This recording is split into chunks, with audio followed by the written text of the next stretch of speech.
அப்போ வேலி என்பது அந்த நிலத்திற்கு பாதுகாப்பு.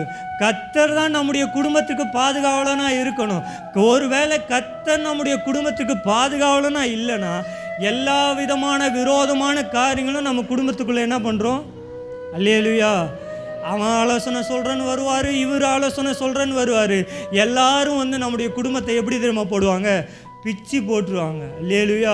அது திரும்பவும் கட்ட முடியாத அளவுக்கு பிச்சு போடுற அளவுக்கு அடுத்தவங்களுடைய ஆலோசனை வரும்.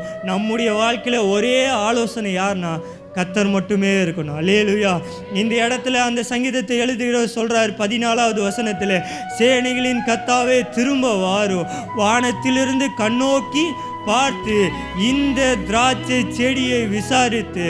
அதுக்கு கீழே சொல்லுது, உம்முடைய வலது கரம் நாட்டியும் உமக்கு நீர் திடப்படுத்தின கிளைகளை கடாச்சி தருளும் அப்படின்னு சொல்லி அநேகமான வார்த்தைகளை சொல்லி 19வது வசனத்தில் சொல்லாரு, சேனைகளின் தேவனாகிய கர்த்தாவே எங்களை திரும்பி கொண்டு வாரும், உமது முகத்தை பிரகாசிக்க பண்ணும், அப்பொழுது அல்லேலூயா கர்த்தருடைய முகம் உங்கள் எல்லார் மேலும் பிரகாசிக்க கடவுது. அல்லேலூயா.